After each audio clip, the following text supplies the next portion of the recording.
Oh, thank you. All right. That's so nice. You guys having fun so far? Second session in. It'll just get better. So I'm number 2. I hope it gets a little better. So good. All right. Well, let's get you guys here for the week, right?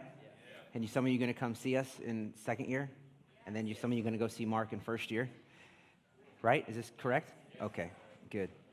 All right, we're going to chat for a little bit today, and then I do like interaction, if you can do that for me. I'm used to speaking to school ministry, so sometimes, just to be fair, speaking to like pastors and leaders after students isn't as fun as speaking to students sometimes. Okay, good. That's a good start. We'll go with that. And then maybe at the end, if we have time, we'll see. If you have any questions, we'll kind of take them. If you have like a burning something, even as we go, or you need me to repeat something, just like yell it out at me.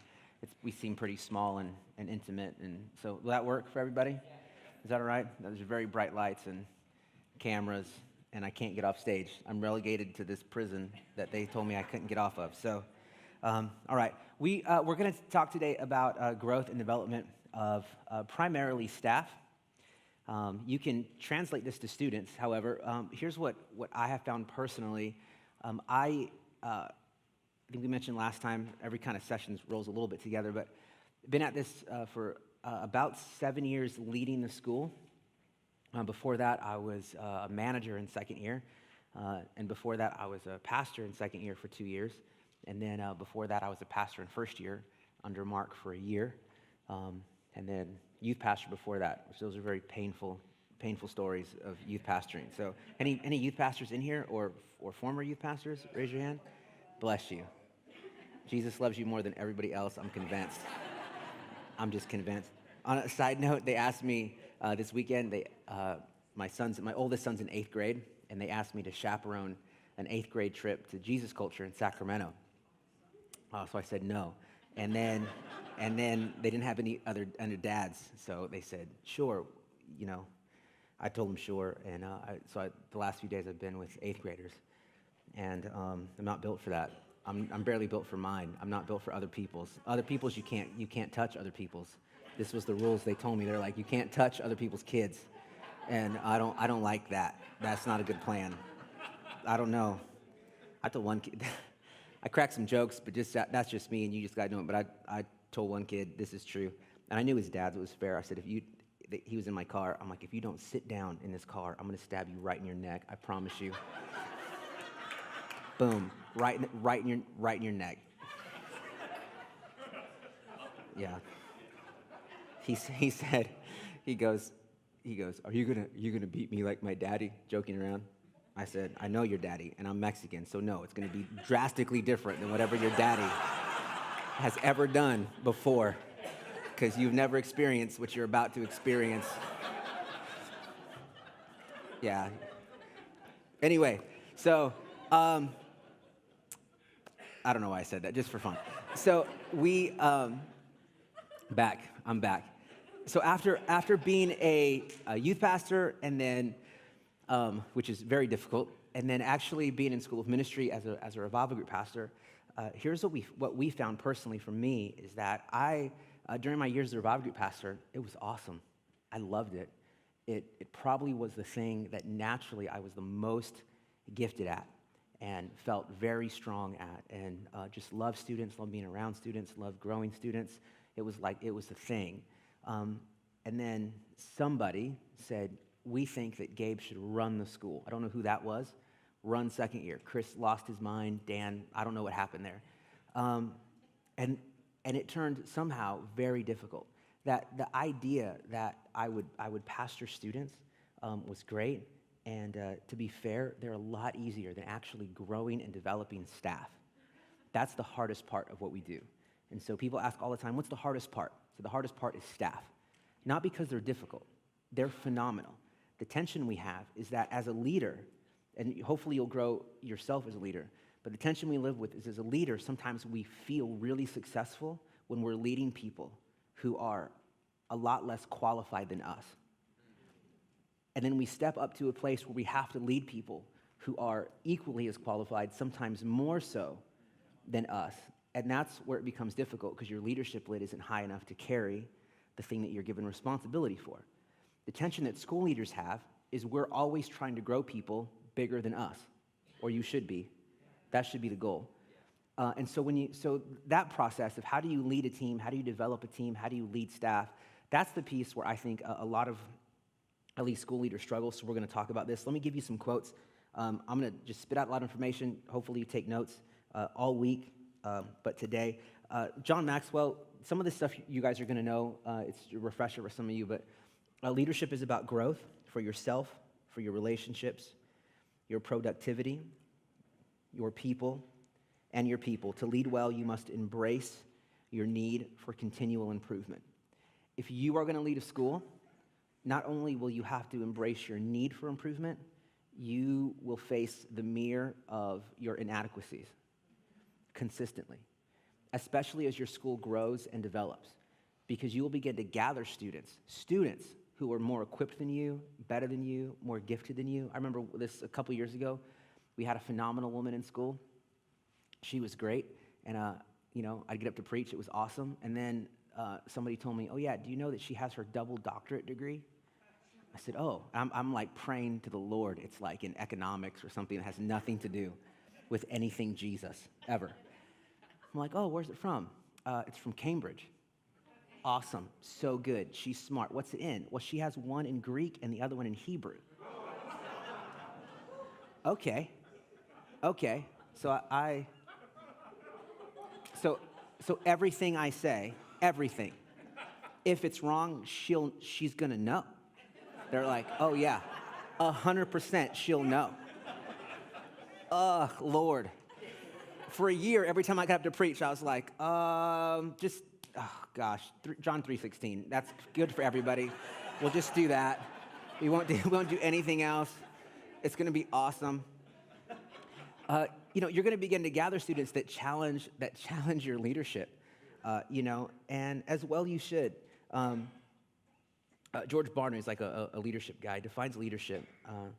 I love this as the process of motivating, mobilizing, resourcing, and directing people to passionately and strategically pursue a vision from God. Okay, you ready? I didn't put these on slides on purpose to force you to be students today. The process of motivating, mobilizing, resourcing, and directing people to passionately and strategically pursue a vision from God. Here's the kicker that a group jointly embraces.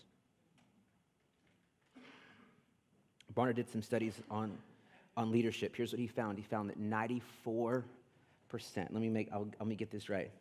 Here we go, 92% of, in his little survey he did, 92% of church leaders, which you are, leaders that lead people, consider themselves as leaders, but way less than 2/3 have any skill set that is remotely close to what a leader would look like. I know that's probably not the 1/3 in here, probably not. You guys are all phenomenal. But given the averages, that we would say that one third of us, we'll do us, need to grow and develop in our area of leadership. I was just with, yes? Can you read Barna quote again, because it was long? It was very long. I can also can we send stuff out? We can send this out to you too if you want, but I'll read it one more time. Barna defines leadership as the process of motivating, mobilizing, resourcing, and directing people to passionately and strategically pursue a vision from God that a group jointly embraces. I love that. I was just at Jesus Culture, and Sean Bowles was speaking, and he mentioned a quote that he read in Charisma magazine. I didn't have time to look it up, but here's what he said. He said that 90% of church pastors put themselves in the top 10% of leaders around the world. That means if we were to poll an average room this size of you guys, and I ask you, are you a good leader? All of you would say, 90% of you would say yes, probably more than that would say yes. How good are you? 90% of you would say, I would put myself in the upper echelon of leaders that I know. I'm that good. That's crazy dumb. I want to choke those church leaders. Legitimately, okay? So here's the tension we live with in church sometimes is that we think we're much better than we are at leading people. That somehow we get a title, and because somebody calls you a leader means you are one, which is to Dan's point of even in the fivefold ministry, it's like, you're an apostle, now go be one. Much better to be like, I think they're performing in the role of, well, let's call them that. Does that make sense to everybody? So here's the tension we live with. You all are going to run a school, right? Is that the hope? Okay, so if we take that principle and we go, oh, you're gonna kill me after this session. If we go, you are what's the role? An overseer of a school of ministry? We don't know yet. Maybe you are. Maybe you're not. We'll have to see. Some of you will have to see, especially if your school is not super old, maybe not developed to the way you want it to be.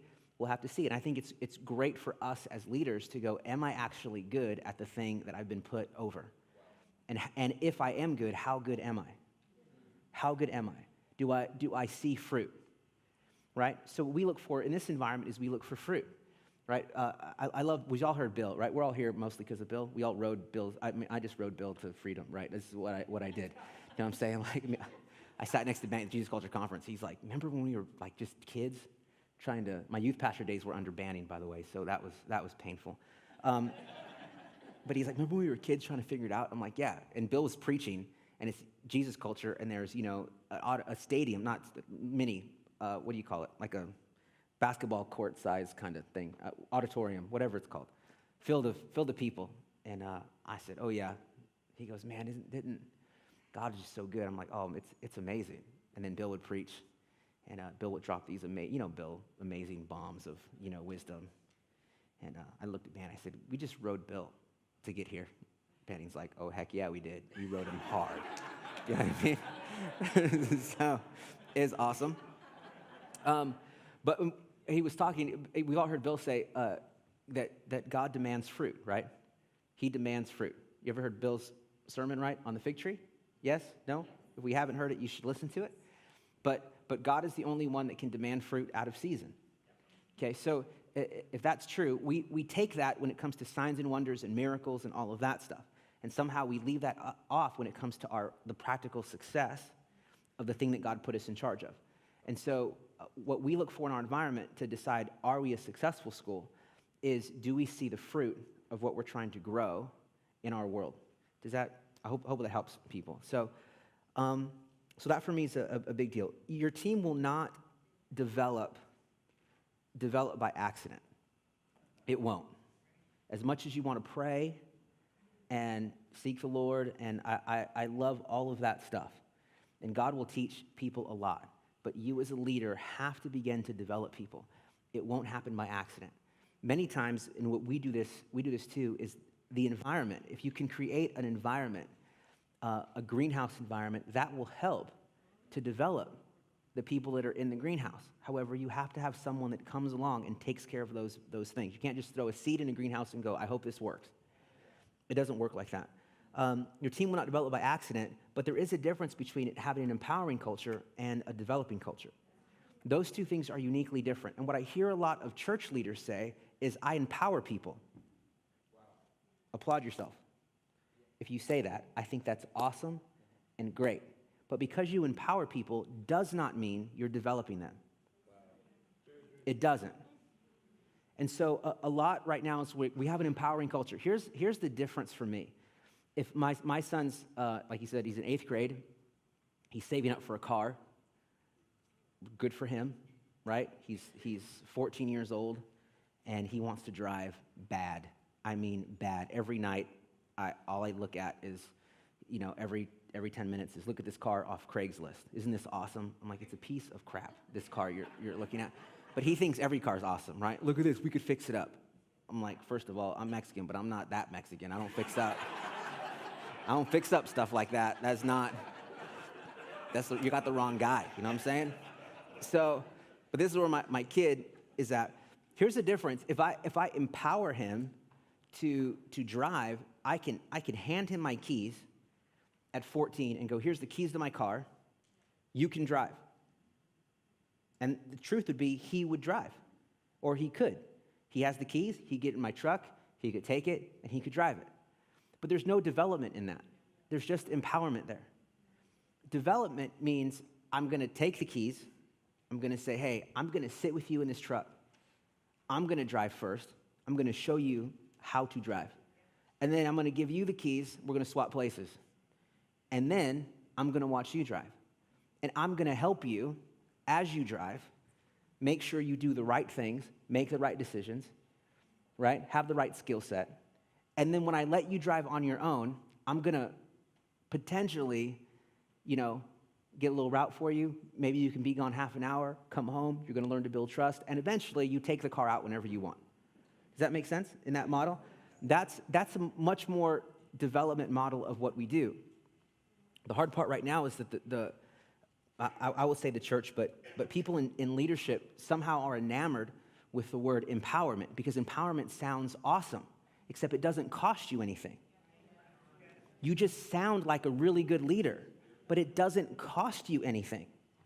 All you get to do is go, here you go. And you're like, look at my people, they've all learned to drive. Yeah, but your fleet of vehicles is smashed. Your church looks crappy. Does that make sense? You're killing students, right? You got leaders that go, look, I learned to drive, I ran him over, but he'll live. He'll live. It's totally fine, totally fine. God's got it. God is merciful and gracious. God's just full of grace. His mercies are new every morning, and we will try again tomorrow. You know what I mean?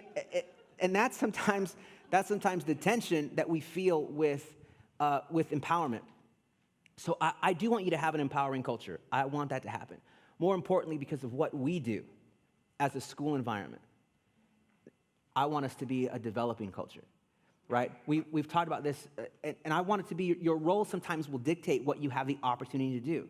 So I taught this once at a leaders advance, and I had Eric Johnson, come and say, I don't think I do that. I'm like, you don't, but you don't have to. You have me. I do that for you. I develop so that you can empower. That's your role. You're not supposed to develop people. You don't have the time, the energy. You don't want to put forth that kind of effort. That's fine. My role is in the school. I develop people. If you're going to be a school leader, I think it's important that you understand that that is your role for whatever environment you're in, is you're developing people, like we said earlier, to sow into the environment, so that sometimes your best leaders will get empowered by other people to do what they're supposed to do. Does that help anybody? And if you can do that well, if you can kind of mesh those two, you'll be able to seed your environment for a whole bunch of years to come. And so practically, when we look at, we talk about generations of revival, and we talk about, is revival sustainable, and we talk about going from one generation to the next, we have the opportunity that not a lot of people get to have in the church, which is we get to actually practically, in a very practical way every day, get with people and sow into them so that they can continue on revival. That's a huge deal, right? And in that, we get to demonstrate, I think we get a gift that we get to demonstrate our love for the Lord in the most unique way. One of my favorite, I have lots of favorites, but I remember Peter denies Jesus. Remember that? You guys are all leaders in here, right? And then he goes and Jesus says, on the shore, he fixes it, right? With, do you love me? Remember that? Do you love me? And he's like, oh, Lord, I know. I love you so much. I love you so much. 3 times he asks him, and one of the most amazing things for me, that Jesus in that moment defines, when he says, if you love me, you will. And the will part, all of those things are take care of my sheep. That we get a unique thing in the kingdom is that we get to demonstrate our love for God as leaders of these school environments, and that we get the opportunity to take care of his sheep in a way that most people don't. And to be fair, in a way that most pastors don't, because of how we're involved in the life of these students. And it's a unique perspective. One of my pastors, he's phenomenal. His name's Paul. He was a Lutheran pastor for, I think it was like 17, 18 years. His church was 600 people, so this guy was no joke. He was a phenomenal leader, a great pastor. He comes to school during, he taught about Martin Luther and wore the whole robe. It was awesome. I dig it. It was so cool. But he got done. We hired him. Now remember, he was a senior pastor of 600 people, full staff, full everything. He got done with a year with us in second year, School of Ministry.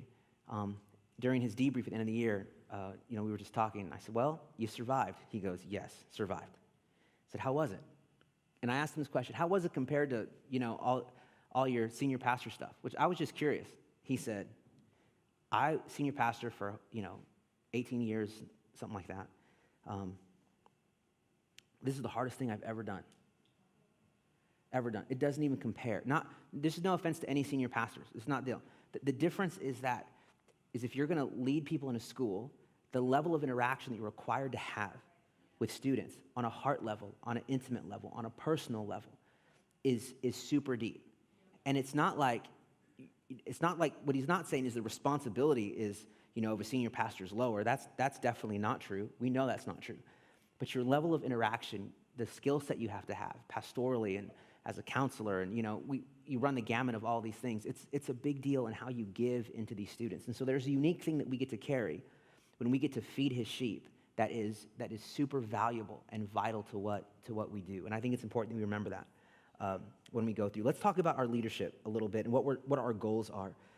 We know this because most of us have read John Maxwell, but just for clarification, John Maxwell, here's his levels of leadership. The first one, as most of us know, is position, right? So all of us have that, I hope. If you're in here, you have position, which is awesome. It's great.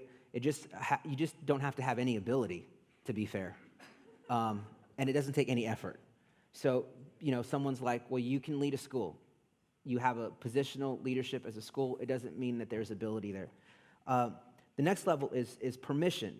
That's based on relationship, and that's when people choose to follow you. So our hope is that at bare minimum, our students that come into first year, we walk with the assumption that they are giving us permission to lead them, no matter what. You're paying the money to be here. You went through the application process. You want to be here. You signed on the dotted line. You showed up for school. What you're saying to us as in first year is that you have permission to lead us. And that's where a lot of you are going to be, at least at the initial part of your school. The next level is production. People follow leaders based on their track record. Some of you are either in this or developing this. This level of leadership requires time. It's not just something you step into. So what BSSM has now, after 20 years, is, and this is probably more second year, right? So second year is going to fall more into this category a little bit than first year, is that people now show up to second year because of what the school is producing. Yeah, fair? Does that make sense? So some of you were former students. You're like, yeah, no one forced me to go to second year. It wasn't like, I had to do it. But I wanted to grow in the areas that second year the environment is producing. And so, so we get a little bit extra traction with our leadership and how we do that. But you have to develop a track record. So it's important that you realize that your school, if it's in the first year, second year, third year in, whatever that looks like, that you're developing a track record. And we actually, I'm going to just go off on a little bit of rabbit trails as we go, but just to teach you how we do leadership here.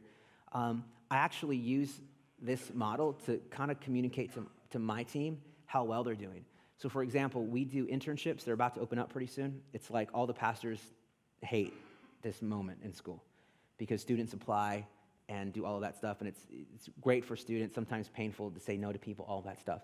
But if you're with me and you're with these students all year, right? So we have 800 students, and they get to see you, they get to watch you all year. If your internship opens up and you don't have minimum 10 students, we get to chat about why your leadership lit is so low that you can't find 10 students out of 800 who want to be with you. Do He wants to hang out with you because you should be producing a track record after a year that tells at least a percentage of my 800 that I want to be with you. Does that make sense? And so we are actually actively looking for pastors to build that track record. So 10 would be bare minimum for us. To be fair, Haley, like when Haley opens up her deal, so our revival groups run in groups of about 60. Haley pulls about 70 applications for her internship, right? So her track record is what? Insane, dumb. She's beating me, which I don't like that she's beating me, but it's fine. So that's production. The next level is what we're actually, I'm hoping to get everybody at some point in their journey as a leader, which is people development. You identify and develop leaders by investing in them and helping them grow. You can do position, permission, and production and never actually identify other leaders or develop other leaders. So we want people development. The big goal, I'll just say it, most of us, to be fair, if we actually are realistic, there's not very many of these level kind of 5 leaders around. It's called Pinnacle. People follow these people because of who they are and what they represent. These leaders often transcend their organization or even their status, right? So for us, to be fair, that would be a Bill Johnson in our world. You know, he's transcended. I'm a senior pastor of Bethel Church, you know, whatever that looks like. And so people come in to follow Bill because of who he is and what he represents. So that's people go, I'm following him. You've never met him. Does that make, you know what I mean? That's not bad. I'm just saying, like, people go, that's my father. Awesome. You've seen him on Bethel TV, but that's good. I like that. But how you get there is he's at that pinnacle level leader. You know, probably bigger than Bill, if I can put it in these terms, would be like a Martin Luther King, would be, you know, top. He's representing something way bigger than himself, and people follow him. So does that make sense? Where we want to live as school leaders is we want to hopefully get through all of those things. We have a track record. We're actually doing all of that stuff, and now we're in the people development process where we can look to identify leaders and pick people, and we actually take time to invest in them and helping them grow. This is going to be, you're going to live in this tension as leaders, if I can just say this. If you're the only, how many of you, just for me, how many of you, as you run your school, you're like, I'm it. I'm the revival group pastor. I'm the school leader. I do it all. Maybe you don't do administration, but you do all the pastoral stuff. Raise your hand high. Just want to see. Okay. All right. So talking to some of you, and then how many of you are like, I have a staff? Raise your hand. Have a staff? Yeah. How many of you not going to raise? You're like, I don't want to raise my hand no matter what you say. I'm not doing it. Okay. That's fine. You're going to live in this tension between we do stuff with students and we do stuff with staff. My primary goal, obviously, is I'm leading, developing, doing the staff side. But if you can do this early enough and invest, I want to be really clear. The investment we're talking about in this people development isn't the typical I'm running a school investment. It isn't typically these are my one-on-ones. We're just talking about stuff. It's not that. It is I'm choosing somebody to invest in, to grow in, to develop in. I'm doing all the other stuff too. I'm doing all the other stuff. The best, probably, at some level, biblical model would be Jesus with his disciples, right? So he had all of them. You know, make sense? And then he had like the 3, right? And then he had the 1. Do you know what I'm saying? So what we try to do on a real practical level is I never apologize for the 1, right? So we might have a revival. They're like, well, Gabe has a favorite. Yes. I don't know what to do about that. I really don't. I don't want to hurt people's feelings. I don't want to hurt their heart. I don't want to do that. But if I'm going to be effective at growing who I'm supposed to grow, I can't do that with a bunch of people. I can only do that with a few people. And so we have to be, we'll talk about this later, but we have to be efficient and effective about how we manage people. And so this people development thing isn't just I'm a school teacher. It's more like, you know, I don't know how many people have it here. I don't have it. It seems like very hard to work. But my friend's is getting his doctorate degree. Well, he has a guy who has his doctorate degree who he gets to interact with one-on-one. He gets mentored. That's what we're talking about. Does that make sense to everybody? So that's kind of what we want. And if you're going to have a staff, you should be doing that with all of your staff, with your team. Or you should build a team similar, at least a little bit similar to what we have, which I have a Haley and a Dave, because our teams are now so large. Mark has his people as well that work to do that with staff that I can't connect with or I can't meet with. Does that help? Does that make sense? Okay. Is this boring yet? You guys are looking like a little boring? Okay. So our leadership style. So that being said, we want to do that. Well, how do we practically lead people? Our leadership style really simply is based on family. Basically how we do it. Because of how we interact, because of how we run together, because of the amount of time we spend together, because of what we do, we don't kind of have a business model of leadership. It isn't we clock in, we clock out. What we do is based on family. For me, and this is like about a life message, but this is valuable to me, is the best way I can describe that is, and like I said, I'm preaching a bunch of pastors, right? So Genesis 22, Abraham and Isaac. We all know that story? Yes? Please tell me we know that story. Okay. I don't know. Just for sake, I'm not going to obviously read it, but for sake of time. So here's what we know. Jesus, the Lord comes, God, Abraham, right? I need you to go up there, sacrifice your son. Abraham, we'll pick up the story when Abraham actually, the Bible says that he's going to go up the mountain, and his servant says, hey, I'll go with you, I'll help you. And Abraham says, no, we're going to keep your servant, you stay here. I'm going to take my son, and we're going to go up this mountain together. This is how we do leadership. It's in this idea of we get to walk up a mountain, if I can put it in those terms, with people that we're leading, and we do it together. And I think we all know this, but those beautiful pictures of Abraham and Isaac where he's this little baby laying down, inaccurate, right? Inaccurate. So scholars would say that Isaac was bare minimum, late teens, 17, 18. Probably more like mid-20s, somewhere in there, mid-20s. How do we know that? Because the Bible says that he carried his own wood for the sacrifice up the mountain, right? I lived in Weaver for a little bit, chopped wood. It's hard. You know what I'm saying? You don't just walk around with a thing of wood unless you're a strong person.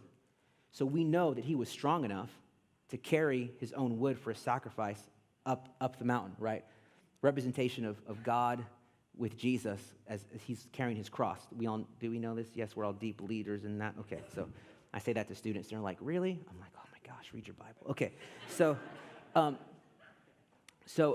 he gets to walk up the mountain with Isaac, his son. Here's kind of the model of leadership. Now, as they get there, Isaac gets to ask questions. What the heck are we doing? Where's the sacrifice? What's going on? We live as leaders with the ability for who we're leading to ask us a whole bunch of questions. What's going on? What are we doing? How are we going to manage that? And us as leaders, sometimes we go, you know what? I got a word from God. I got a word. And it's our job to communicate the word we have from God to whoever we're leading so that they will end up doing the thing that we think God asked us to do. Does that make sense? Yeah. Right? Here's the part of leadership that sometimes most people don't get, is if you don't build a relationship in the context of family, you don't get the outcome Abraham had. The Bible doesn't talk about it, but it wasn't like Abraham hog-tied his kid and wrestled his kid to the ground to put him on the altar, right? Abraham was probably 125 years old at the time. He's not, it's not an MMA fight, right? He's not submitting his kid and going, you're going to do what I say because I'm the boss. It's not like that. That in the context of a father, he had to sit with his son and go, let me explain to you the vision that God gave me. And here's what I need you to do for me. I need you to lay down for me. You want me to do what?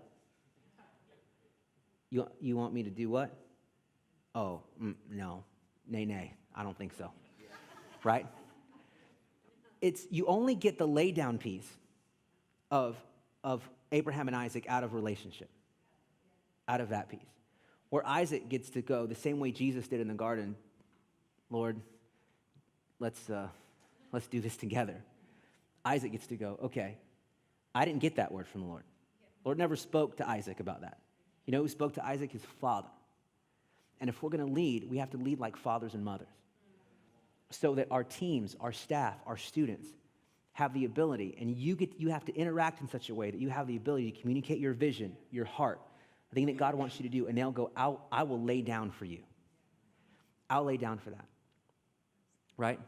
And if we're not careful, you will have leaders in your life that will carry wood for you because they're servant leaders, but they'll never lay down for you. They will walk with you up the mountain. They'll carry the wood up the mountain. They will do all of that stuff for you because they respect you. But there's not enough relationship to get them to actually lay down for you in sacrifice. And if you can't get that to happen, if you can't get the lay down piece to happen, you are limiting what God can do in your environment. I don't mean to say you limit God. Hear my heart, right? God does whatever he wants. But in essence, there's a tension there that we have to live with. When Haley talked about God showing up doing crazy stuff and we get to live that out of relationship, right? If we don't have that deep connection, that deep relationship, sometimes when God shows up that way, it just blows up because there's not the wineskin to hold the thing that God's trying to build in our environments. Does that help? Does that make sense? So I want us to think that way as we lead. Here's the deal. Servants can't go where family can go. If you're a leader that just creates a bunch of servants and not family members, if you lead with servanthood in mind, and I love servanthood, we talk to our students about it, we do it all the time. But if you lead and go, I'm a leader that creates servants and not family, you will have to say to your team, stay here.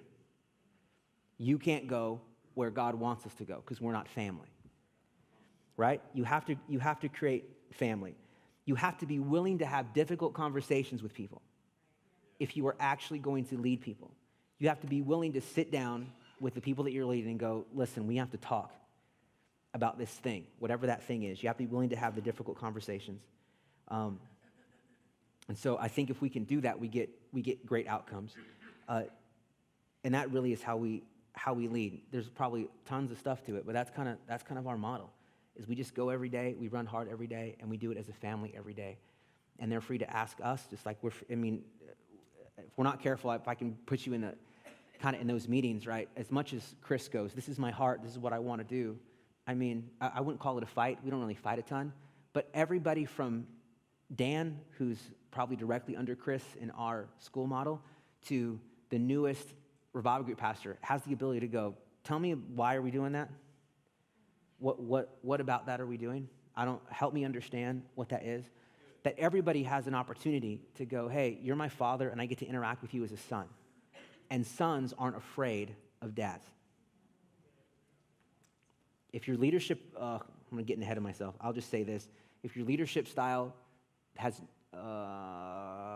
maybe I'll wait. No, I'll just say it.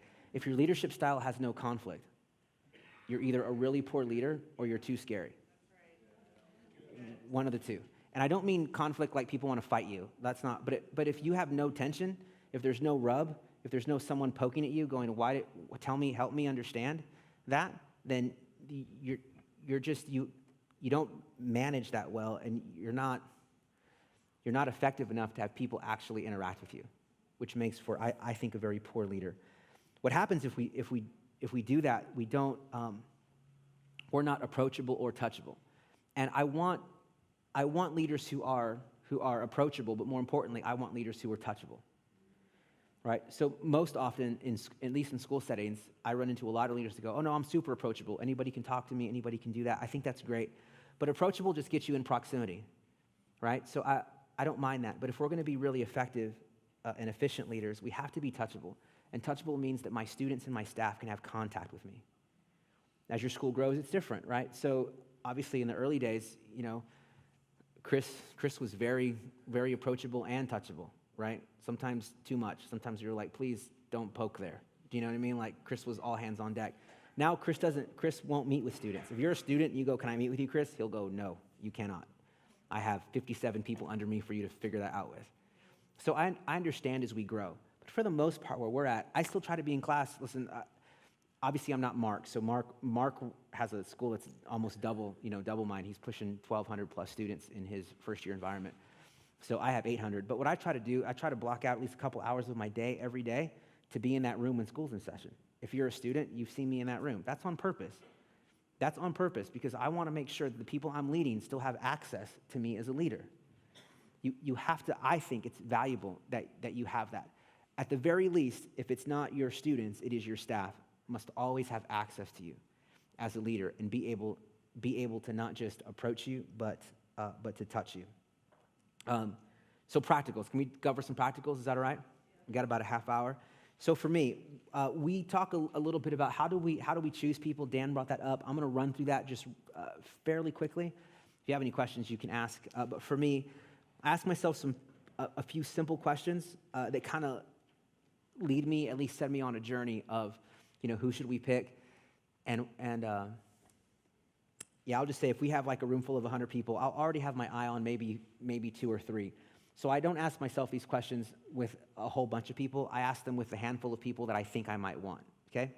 So first question for me, and this is what I ask myself, I go, do I trust them? We live with a high level of trust in this environment. So if I don't feel like I can trust you, obviously, we can't work together, right? The trust piece for me also ties into, will they protect what it is that we're trying to build? Or are they building something different? Can I trust that when I give them, if I can put it in these terms, when we hand out the blueprints, that they're going to build following the blueprints? It doesn't mean that they can't add to necessarily, but you have to add out of trust. Does that make sense? I remember Mark pulled me aside when I first got the job I have now, leading second year. Mark's brilliant, and he pulled me aside one day and he said, "Hey, do you know why we have this job?" I said, I have not a clue, right? Not a clue. Literally, they told me, I didn't apply for anything. Every job I've ever had in ministry has been someone told me I was going to do it. So, true story, Eric, who had this job before, so I was like Eric's number 2 guy. He sat down and goes, "Hey, I'm going to go be the senior pastor of the local church." I said, "Oh, that's awesome. Congratulations." We kind of been talking about that. Great. That was the end of our meeting. I literally had to come to him the very next day, and go, what does that mean for me? He goes, "Oh, you're taking over second year." I said, "Were you going to tell me? Were you going to tell me that?" And he goes, "I thought you just inferred. I thought you just knew that's going to happen." So this is the level of communication me and my brother-in-law have at that deal. Anyway, so but Mark said, "Why? Do you know why we have this?" And I said, "No, I actually don't." Mark said, "Here's why you got this job. The same reason I got this job is because we think, like Bill and Chris, this is our responsibility, is to make decisions the way Bill and Chris would make them and to protect the thing that they're trying to build in this environment. We're not trying to build our own school. We're trying to build their school." And that's how we've shaped what we do. It's why it's so important you have a local church in the life of your school. You have a senior leader in the life of your school. Is you have to protect what somebody else is trying to build, the core values of your house. And so when we hire people, we look at, can I trust them to protect, if I can put it in these terms, the core values of my house? The next thing I ask for me is, do I have a vision for them? Do I see a future for them in this environment? If I don't see a future for them in this environment, no matter how great a leader they are, if I don't have a vision for their life, they can't work for me because I have to be invested, right? We talked about that. I just can't be an empowering leader. I have to be a leader that is developing them. And I can't effectively develop people when I have no vision for them. You can empower people when you have no vision for them. It doesn't matter because then all you do is go, listen, you can do a job. Whatever job's available, you can do it. But it's very difficult to develop people with no vision. So I ask myself, do I have a vision for them? Here's a really simple one you should ask yourself. Some of you didn't ask yourself this question and hired the wrong person, is do I actually want to lead them? Do I enjoy them? Right? That's important to me because I have to come to work every day with these people, and I see them a lot. And if I can, just being honest, right? There could be phenomenal leaders, but if I legitimately don't like having lunch with them, if I don't like having a conversation with them, if they push my buttons in ways you know those people who are like, signs and wonders, we have all those, right? Signs and wonders are blowing up in their world. God's got favor on their life, and you're like, Lord, why do you have so much favor on their life? I don't understand this. It would make it so much easier if you just took away all the favor on their life and they would see what a knucklehead they are. That would help me out a whole lot, right? To be fair.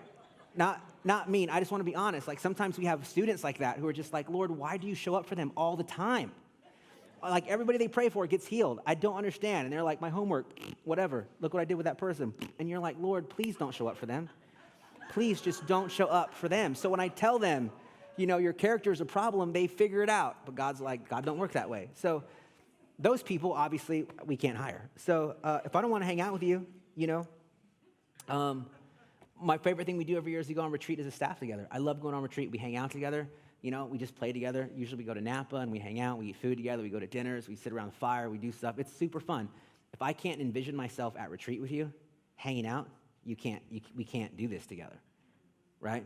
No matter how gifted, how anointed you are. So do I want to lead them? I have kids, so the question I ask myself is, would I let them lead my family? Would I trust them to go, I'm going to put my kid in your revival group, and I'm going to take my hands away? And then I ask myself, what does the Lord say, which is primary. I have a tendency to ask myself that last, only because sometimes I don't want to know what he has to say, but that always comes up. So those are simple questions I ask myself. For them, I ask myself this. I ask myself, are they teachable?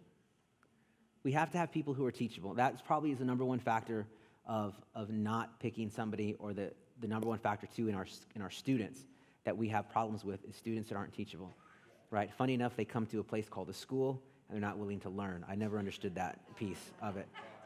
But we have those, right? So if staff's not teachable, it doesn't work. I asked, are they self-motivated? We do not micromanage people here in this environment. To be fair, I joke with people, but it's probably true. Unless I have meetings that I actually have to be at with my leaders, I literally could not show up for a week, right? I could make probably 3 meetings a week of the right meetings, not show up the rest of the week, and nobody would know I'm not at work. Maybe staff would go, where's Gabe? But it would all go fine. Sometimes it goes better when I'm not there, to be fair, right? So self-motivated is a big deal. To that end, first year we teach a lot about identity, and so we say, you don't perform, right? You guys all know that? We don't perform. Here's the tension we get to when we get to a leadership place where we're actually having to do something, is that we do communicate, we don't perform. So I'm going to love you no matter what, but you do have to produce in our environment. So if I'm going to manage a team and not micromanage them, then I have to hire people who have a high value for production. And so every single one of my staff members are big producers. And I'm not having to call them and go, where are you with this meeting? What's going on? They live to produce. And so that's a big deal. I want people who can model the way. That's the third thing for me is, do they actually model what it is that we're trying to reproduce? And so in my personal staff, and we don't do this in school in general. I think we have one person who doesn't fit this bill. We only hire people who have been through our school to help to lead our school. That's kind of a model that Chris has set. Part of that model for him is because I get to actually see, and we rarely, do we hire somebody out of first year. Usually it's out of second year and primarily out of third year, because we get an opportunity for 3 years to see, can they model the thing that we're trying to reproduce, right? So do they model the way is a big deal. Can they encourage the heart? A ton of what we do lives in that world of the prophetic called encouragement. And that, can we champion students? Sometimes all you have to be to get students and even staff to be their very best is just be a big cheerleader, right? Because we're hiring such great people off the bat that if we can just be a great cheerleader, you'll find that sometimes you get your best work. So can these people encourage the heart? The next thing I ask is, can they enable others to act, right? Sometimes we hire such big leaders that I know they can lead, but the goal of a school is to teach other people how to lead. So if we're not careful, we'll hire leaders that all they do is lead, and they never either empower or develop, and there's never that transition moments that happens with your students that go, hey, they're actually the ones leading. The hardest thing that we found for staff to do is not talk.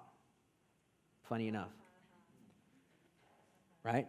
That's none of you in here, I'm sure.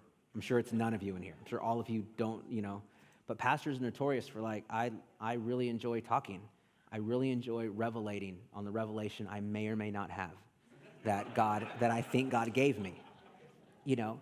So the hardest thing for staff sometimes is I can be in a revival group, I can let students lead, many times lead badly, right? And not talk. So leaders are born to lead, and they want to lead well, right? We do some of this. So in first year, we have small groups, groups of 5. I love small groups. It gives everybody an opportunity, a chance. In second year, we have home groups. Those are groups of 20. Here's why we do that, because we're trying to rise the cream to the top, as Mark says, right? So in a group of 5, you can have someone who's not a great leader lead. Happens all the time. People, sometimes the best leader goes, we just want to give them a chance to be amazing. So in a group of 5, you may have a leader lead that's not awesome. In a group of 20, a great leader will never let that go down, ever. He will get annoyed with the process. And a great leader will always rise to the top in a group that size and go, listen. And what happens in school settings, in revival group settings, sometimes leaders get annoyed with the process, if I can put it in that term, and they want to rush to engage students to create what they're trying to create, when that's really sometimes not our job. Our job is to just kind of like let the pain happen. Does that make sense? And we do that all the time in our environment. Sometimes we'll be in the back of the room as leaders and we'll stand there and we're like, oh, this is going south. We're like, yep, super south. What are we going to do? Nothing yet. And it's not that we're trying to figure out what the Lord's doing. The Lord left a little bit ago. Like, I know where he's at. Do you know what I mean? Just to be fair, like, I know where God's at. He's not in my room right now. You know? All we're trying to do is go, can these students manage on their own to get back to where they're supposed to go?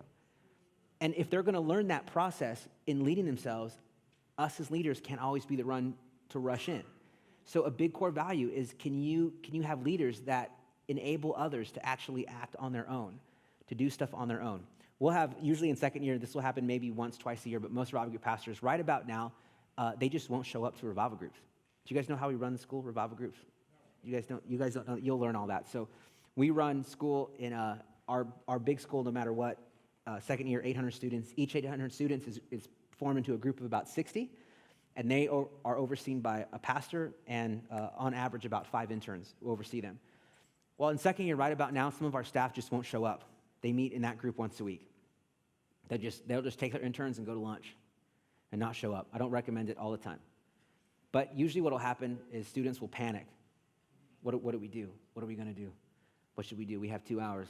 What happens? Right? Inevitably, what happens is leaders rise. Some of the best moments of intimacy with the Lord, of prayer and worship, have come out of a leader not showing up. Because it allows students to go, what's really inside them? And us as leaders, I would say this too, us as leaders, when we lead the environment, you know, sometimes we'll have a staff member who's, especially the new ones, who are dying on stage, right? What do we do? I'm trying to close worship. God's showing up. We do a lot of text because it's easy. So last week I got a text from one of my staff members. What should we do? My text back. It's not my day. You're in charge. You'll figure it out. Or he won't. But it's not the end of the world, right? It's not the end of the world. So as much as we talk about failure for students, we live that way for staff too. So enable others to act. And then the other part I do is I want people who challenge me in the process. I want people, like we said, who don't necessarily look like me. It's important that I get that if I'm going to create a school that has aspects of God that I don't carry, right? God's much bigger than me. To be fair, he's much bigger than Bill. And we need aspects of God that sometimes we don't have. And I want all of God I can get in my environment, as much as I can get. And sometimes I have to make sure that either people don't look like me, or which sometimes is a growth process for new staff, but they're not afraid to challenge the process of school, the things we've been doing for a long time, the reasons why I do stuff.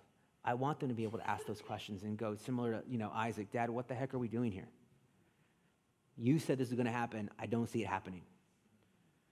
What's going on? How do we do this? It helps us as leaders to grow and to develop, and it creates a sense of family. So a couple just really practical stuff. We're 12, is this where we're at? 12? Okay.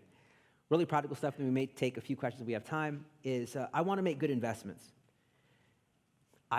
That's one of my goals as a leader, is I think it should be your goal too, is I just want to make good investments. sometimes the best investments don't seem to, at least initially, they seem a little bit risky. They're not careful, right? All of you right now wish you would invested in Bitcoin way back in the day. All of you right now, all of you are like, dang it, Bitcoin. But if I would have told you, how old is Bitcoin? 10 years? 7 years old? That's it? Oh, great. Well, if I had told you 7 years ago, hey, can you give me $1,000 so that I could put it in this thing that isn't real? You would have been like, you're an idiot. There's no way. But all of you right now are like, crap, $1,000. I wouldn't be here today. I'd be on a yacht somewhere, funding schools of ministry, not working in one, So we want to make good investments. But here's what I tell people, if you're going to produce kings, sometimes you have to pick shepherds. You just have to. I run through a message for my students, to be fair. I was not the guy. I love what I do. I think I'm great. If you would have found me in school of ministry my very first year, I was on the bottom end of greatness out of 30, 35, 38 students, whatever we had. I was not it, No one would have ever picked me. That's 100% honest, to be fair. I had a lot of issues, a lot of problems, super insecure, just knucklehead person, no one would have picked me. But somehow God did. Somehow, there were some good decisions I made along the way, but not the person you would look at in school and go, they're anointed by God to lead a school of ministry. There's people, I would be the guy you look at at school and be like, this kid's got a lot of favor and he's screwing his life up. I don't know what's going to happen with him. Dan actually had, for years after I left, he would show students how to do their homework, and he had a picture of an example of great homework, an example of crappy homework, and he whited out my name on the crappy homework side so that he could show people. I was like, Dan, that's painful. He's like, well, you suck at homework, so, Anyway, so you had a question? Yeah, you said if you want to raise up kings, sometimes you have to pick shepherds. Can you explain what you mean by king and shepherd? Yeah, so the question, I'll just repeat it, that's fine. The question is, if we want to raise up kings, sometimes you have to pick shepherds. What do I mean by that? I mean, sometimes you have to pick people that are in obscurity. Sometimes. Not the loudest person in the room. Sometimes doesn't feel like the most anointed person in the room. There's just something on their life. They're anointed to lead. It's just embryonic in what they do. So I think even for me, you could look at me younger and go, oh, there's something on there. There's something there. I don't know that anybody would have ever defined the something. I do that now with students. All pastors do. You guys do it too. You'll meet somebody and you'll go, man, there's something there. What is it? Not a clue. I don't know. I don't know. Is it good or bad? Not sure yet. Depends. It just depends. But I just know there's some juice, right? I call it juice. There's some juice there, right? If you can find that and you can invest in that and create something, I think you get kings out of that. Haley, for me, Haley's a queen, right? She's probably, and she left, but she's probably the best up-and-coming woman that we have in our environment at her level. She's a phenomenal preacher. I mean, she preaches lights out. Everybody knows. She destroys me. When we picked Haley at 24, just a pain in the butt, right? She was so insecure. I would tell her, I've told this story with her in the room, but she would apologize for everything. She'd make a mistake, show up late to staff. She'd say, I'm sorry, I'm so sorry, I'm sorry. For like 2 days, I'm sorry. I'm like, just shut up. Like, just don't tell me that. Like, you're good, you're great, And she was just very insecure. And when Haley used to get insecure, she used to just talk. Like, you could watch it. It would just come out, and she'd be like, no. But insecurity just popped out, right?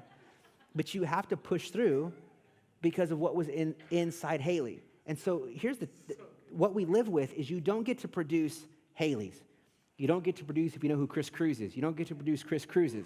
You don't get that unless you're willing to pick shepherds in obscurity and go, I'm going to pick you. You don't get that because those things, remember we said, development doesn't happen by accident. It happens on purpose. So if you don't pick some of those people and go, listen, there's something on your life, I'm going to pick you when you're just being faithful, right? You're tending sheep. Haley was a hairstylist. She's just being faithful, but there was something on her life. Then I think if we're willing to put in the work, we get kings out of that process. But it takes time. It takes work, right? They anointed David, you're supposed to be king, and then he went back to what? Sheep, right? It takes time. So because of that, we say growth is we all say this, but growth is a process. For us, my personal team, we have like a 3 to 5 year rule. Development, usually when I hire somebody to get what I feel like in my heart I'm trying to get at, usually takes about 3 years. I don't know, it's probably true for most environments, but it's usually 3 years, 3 to 5 years. Practically, here's what that looks like. Well, let me say this. I have a long-term vision, so I'm not panicked with short-term problems because I got a long-term vision. So people like, I always tell people, staff, students, this is a blip on your radar, to be fair. That girl you broke up with in high school that you thought you were all going to die with, that boy you broke up with, right? You don't look back and go, oh, crap, that week of my life, oh, man, that just messed up my whole life. No one ever does that, right? No one ever does that. So sometimes we get blips on radars. That's all it is. It's a blip in the hands of the Lord. And so I'm not worried about short-term problems because I have long-term vision for people's lives. So year one looks like this. I give a ton of wins. We give them challenges and we build trust. But I'm primarily out to get my first-year pastors wins. So I'll do stuff like close worship, some of those things that for them may seem, it's close worship on stage at Bethel in front of Bill during school. So it's not like, if you've been here a while, no big deal. If you're brand new at it and they're like, here's the microphone, Bill's ready to go up, don't screw that up, Bill's watching. There's a little bit of stress, a little bit. But to be fair, if they screw that up, what's the worst that happens? We do it again tomorrow, right? I have worship every day. So we just do it tomorrow. So we want to make sure we get a lot of wins. I'm giving a ton of positive feedback, hardly any critical feedback. The critical feedback comes in the form of like meetings and kind of interacting maybe about some students, but I'm cutting a lot of things off in the beginning and I'm preparing them in what I want them to do and how I want them to do it so that I get the outcomes that I want. So that's kind of year one. And we build trust in the environment. Year two, higher risk and a lot more feedback. So they're going to get, first year, really, a lot of their feedback comes from Dave and Haley. They're not going to get a ton of feedback from me unless it's positive. I don't manage, as we talk about development, I pick the staff, worked it out, but I have a system, so I personally don't manage any brand new pastors. I let Dave and Haley do that because they're all going to have to get critical feedback at some point, and I'd rather have critical feedback not come from me because I lead the environment. And for whatever reason, for most people, it's much more painful to have critical feedback from the person leading the environment than maybe a direct overseer or manager, right? Bill telling you suck is much more painful than Dan telling me I suck. You know what I'm saying? So I'd rather have Dan do it than Bill do it. So similar thing applies. But year two, I usually take the year two pastors, and they're with me. And so I give a ton of feedback, critical feedback, and I up the level of risk. So year two is when we're having them teach classes, when we're having them preach more, right? So you're gonna have to preach in front of the 800 students. If I think you're called to preaching, then I'm gonna probably do something and open up opportunity for you. So I'm gonna send you on retreat and have you preach to multiple years. I'm gonna have you teach a class. That's a 7-week class, an hour and a half each week. I want it to prepared well. Our students, we tell our staff, our students paid money to be here. They sacrificed a lot to be here. It's our responsibility to give them our very best. And so, it's the pressure to create a class or something that's going to do well. So, Callie for me, Callie Holligenthal? Do you guys know her? So she leads worship for Bethel Music, but she's also a phenomenal preacher, really good, great leader. She's our worship pastor. She's preaching a lot, mostly in her second year, mostly because she's called to have a voice, but her voice she's called to isn't just I can sing. It's I can communicate. So we're creating opportunities for her to preach and do some of that stuff. That's year two. Year three for us, we find is like you're producing a ton. The greenhouse effect is taking place. For us, we have a pastor named Carrie Lloyd, phenomenal woman. She's just great. She's kind of really great example of what it looks like. Carrie comes in her third year. A couple times during the school year, we do like optional classes where we don't have any typical classes scheduled, and we put a pastor in each of our rooms, and we just tell students, go wherever you want, go to a class. To be fair, my new pastors, they're pulling 25 students, maybe 30 students in their class, which is okay. Carrie rolls in, third year, right? She's grown, been a leader. She has developed what we like to call that reputation status. After 3 years, she's developed it. Carrie rolls into her class. She has 350 students in it, right? Students that have chosen to be with Carrie because of what. Now, Carrie would, to be fair, that is not Carrie year one. Carrie year one is like, I just want to survive. Carrier 3 is, no, I'm typically, I'm the leader that every student wants to be with. And that's kind of the goal, is to create that along the way. I like building leaders. Sometimes if you don't build your own leaders, you won't get to keep them. So, and when I say keep, I don't mean long-term on staff. I mean their family. Why we talk about family? Because kids will always come back to the house, right? Even when kids get old and have kids, I still go back to my parents' house. So I like that model of, I don't mind sending our staff other places to lead, to do stuff. But if you create family, they will always be loyal and they will always come back. Hopefully that helps. Let's see. Oh gosh, okay. I'm gonna skip some. Sorry, are we doing okay? 3 minutes? Now it's like 3 minutes. All right, let me just say this. I want us to be really proactive in how we choose and pick leaders. So the anointing piece, all that stuff. But for us in our environment, let me just say, what most churches, most is hard. What I see some churches not do well, they don't, and I'm not trying to give a diversity message. I just want to be really honest. Most of the time, churches pick leaders based off of trust. And so you have to begin, if you're going to manage leaders, you have to begin to put people in your bag, so to speak, that you're going to pull from. That if you want diversity in your environment, if you want to choose people that don't look like you, you're going to have to begin to raise up and grow people that obviously don't look like you and think differently than you. So traditionally, why we have a ton of, I'm not trying to create a fight, but why we have a ton of guy leaders in church, for example, is for good reason. Guy leaders raise up other guy leaders. That's not, whether or not you have you think it's only should be men in ministry, which I probably don't think anybody thinks that in here, but traditionally, guy leaders raise up guy leaders because why? It's safe, it's comfortable, it works, and it really does. The problem is when you reach into your bag to pull out other leaders, and you're a guy leader, you're going to have a 95% chance of pulling out another guy because you haven't invested in other people. So I'll just end with this. I think it's very important as leaders, whether you're a man or a woman. In my early days, Benny, she just poured her life into me, right? She was the first real leader in my life, and she was a woman. I think it's vital. Obviously, be safe, don't be an idiot, have good boundaries, all of those things. But it is very important to me, especially because we're trying to do life like family. It would be unrealistic for me to have kids and tell my sons, you can only talk to me, don't talk to your mom. Yeah, come on. And it would be crazy if my daughter goes, you have your mom, you have access to your mom, but nope, you can't hang out with me. Yeah, you can't do that.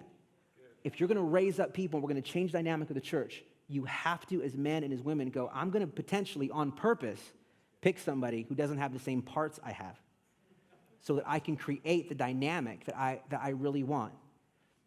Obviously, good boundaries, all of that stuff. I hope you hear my heart. But we have to do that, not just that, but to be fair, we have to do it. If you want diversity in your church, you have to begin to grow leaders that way.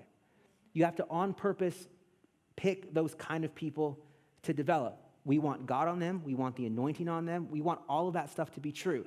But there's a reason. So I have interns, right? There's one of my interns. There's Gracie. Raise your hand, Grace. There's Grace, right? She's a beautiful young woman. Congratulations, she's beautiful. That's good. Thank your parents, I guess, for that. But we pick a woman on purpose because of what we're trying to do in her life. So when Grace is 30, she comes from a great family anyway, but when Grace is 30, she's not running into potentially similar problems because the tension that we have, and this is a battle that I'm trying to work through in some places, and this is my own little soapbox potentially. But traditionally, and this isn't a woman in ministry message, but traditionally, if we talk about women leaders in most churches, because of what we found in school. So let me just say, here's what we found in school. We give out an award called the Emerald Johnson Award at the end of the year. It's to our top students. It's 2 people from each revival group get nominated, and a man and a woman win. But the nominations, I leave open. So if you're a revival group pastor, in my world, you can pick a man or a woman. Doesn't matter. You can pick 2 men, 2 women. I leave it open. Traditionally, what we have in our environment, out of as many students as we have, is we'll have 60% men get nominated and 40% women get nominated. And that's an honest assessment from our pastors of who is a better leader, a better student. Here's the tension. Our school is flipped. Our school is a 60% women's school and a 40% man school. And I can't pull If all things being equal, I should pull 60% women and 40% men, right? It's not equal. What we're finding is it's not equal, not because women are not as good leaders, but because they don't get the reps. So I have students coming in their mid-20s who have been leaders, who've been grown, who've been developed by other people. But those other people traditionally are men. And I have phenomenal women. When we ask, what kind of ministry have you done? It's children's ministry, little youth ministry, women's ministry, and I can run a home group. But I have 28-year-old guys that are like, oh no, I'm on the streets, I'm developing stuff, my senior pastor loves me, I'm working through that. And if I ask most women, how many senior pastors have laid down their life and kind of been groomed and taken that journey up the mountain with a woman, the answer is almost zero. What I'm not saying is we should have a bunch of senior pastors hanging out with women. So hear my heart, right? I'm not saying that. But if you're going to lead people, if you're a man or a woman, your job is to lead people, to develop people as a whole. And you have to manage that better. Otherwise, you're going to have groups where, as a guy, you only feel comfortable with guys. And as a woman, you only feel comfortable with women. And what I'm saying is I want us to lead a generation of people where the church feels like family. Yeah, that's good. Right? Where, like Jesus, you can hang out with women, even at your feet at some level, and not feel weird about it. But to be fair, sometimes it's still weird for me.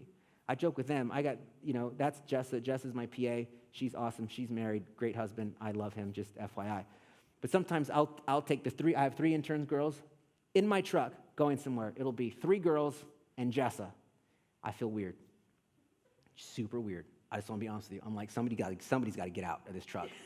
Because I just feel weird, right? Am I doing anything wrong? No, right? They all know my wife. They love my wife. Nothing wrong. Sometimes it feels weird. I do think, not just to push through sake, but there is something passionate in me about this. We have to begin to push through the weirdness to create the environments we want to create, right? So that we can, as fathers and as mothers, go, I'm actually raising sons and daughters, both, no matter what. That I'm raising a church that looks like kingdom, what that looks like. And so I think that's valuable and passionate, and we structure our Janelle can talk to you about how we structure our groups, and we do that. So I have male pastors and women pastors, and they get to meet. You know what'll fix a guy's purity problem right now? Carrie, the one we talked about, she's like 5'11", and like supermodel status 5'11". Get her in a room with like and she's 38, maybe, no, I'm 39. She's 35-ish, somewhere in there. Get her in a room with like a 25-year-old boy where she sits down, tall, beautiful, and goes, tell me why you're looking at porn. Oh yeah, that'll fix a boy right now. That'll fix a boy right now. Do you know what I'm saying? So I think, to be fair, she'll do it too. She don't play around. Yeah, she'll do it. So I just think it's valuable that we do that, and it's valuable that we learn to be effective and efficient leaders. Effective is, let's stand up, I want to pray. Effective is this. Efficient is your ability to manage your time well. So I want you to be efficient in what you do. You're going to learn a lot from Janelle on how structure works, how all of those things work. Those things are valuable. But I want you to be effective, and effective always has to do with people. So, Lord, I pray that we would learn to be effective leaders, Lord, that you are the best at that you weren't afraid of people that didn't look like you. You weren't afraid of dealing with sin. You weren't afraid of hanging out with women. You weren't afraid of hanging out with men. You weren't afraid of developing people, Lord. It's important that we do that. Lord, I pray that in our quest to represent the kingdom on the planet, that you would give us wisdom. Lord, thank you so much that we get to do this. It is truly an honor that we get to serve you in this way as leaders in leading your sheep.